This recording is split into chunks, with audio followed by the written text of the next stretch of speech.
আমরা সকলে নবী ইউনূস আলাইহিস সালামের মাছের পেটে বন্দি থাকার ঘটনা জানি, কিন্তু ঠিক কী কারণে তাকে পালন করতে হয়েছিল এমন ভয়ানক বন্দিত্ব তা কি আমরা জানি?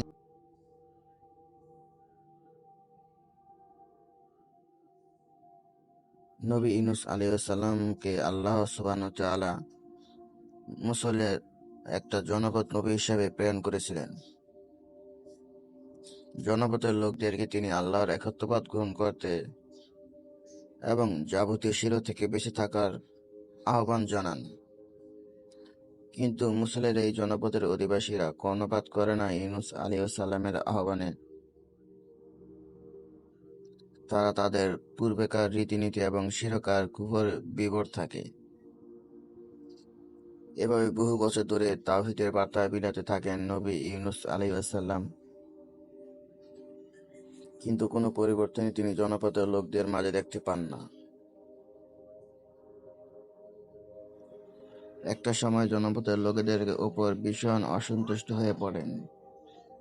ইউনূস আলাইহিস সালাম এবং তাদেরকে বলেন, যেহেতু তোমরা আমার আহ্বানে সাড়া না দিয়ে তোমাদের মন গড়া ধর্মের মাঝে অটল আছো, আজ আমি তোমাদের ত্যাগ করে চলে যাচ্ছি এবং এও বলে যাচ্ছি তোমাদের ওপর শীঘ্রই আল্লাহর আযাব নেমে আসবে। ইউনূস আলাইহিস সালাম জনপদ ছেড়ে চলে যাওয়ার পর জনপদে আল্লাহর আযাবের কতিপয় নিদর্শনাবলী এবং স্পষ্ট হয়। এতে বেশ ঘাবড়ে যায় জনপদবাসী। তারা বাড়ি ঘর ছেড়ে দল বেঁধে জঙ্গলের দিকে চলে যায় এবং অবিরত কান্নাকাটির মাধ্যমে আল্লাহ সুবহানাহু ওয়া তাআলার কাছে তওবা করতে থাকে নিজেদের ভুল ত্রুটির জন্য। তাদের এই আন্তরিক তওবা আল্লাহ সুবহানাহু ওয়া তাআলা কবুল করেন এবং তিনি জনপদবাসীকে উক্ত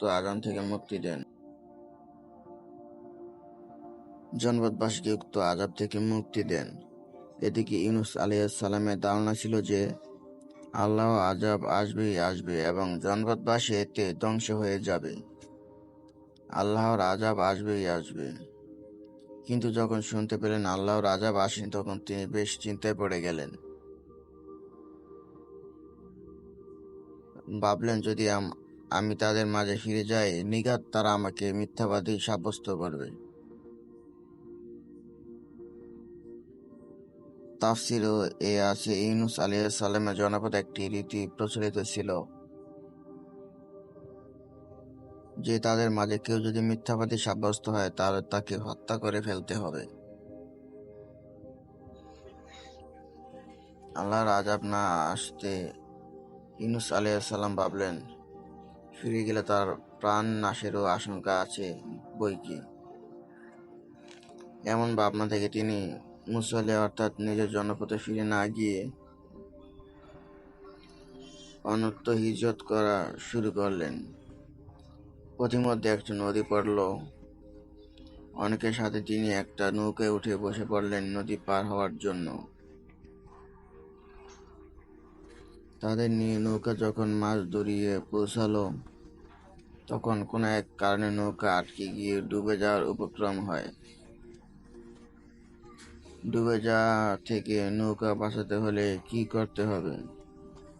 মাঝিরা বলল, নৌকা থাকা কোনো এক ব্যক্তিকে নদীতে ফেলে দিলেই নৌকা হালকা হবে এবং নৌকা মুক্ত। কিন্তু কাকে ফেলা যায় নদীতে?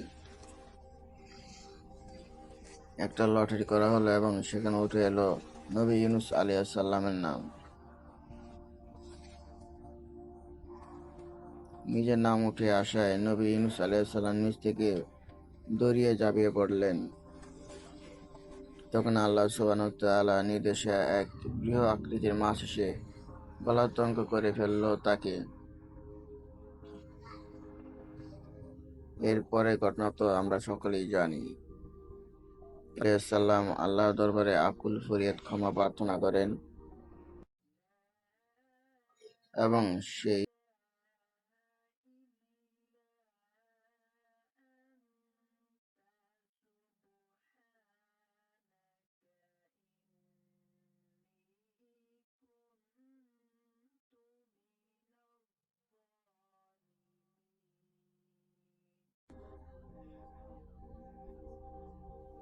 দুয়ার মাধ্যমে আল্লাহর কাছে নিজের ভুল স্বীকার করেন।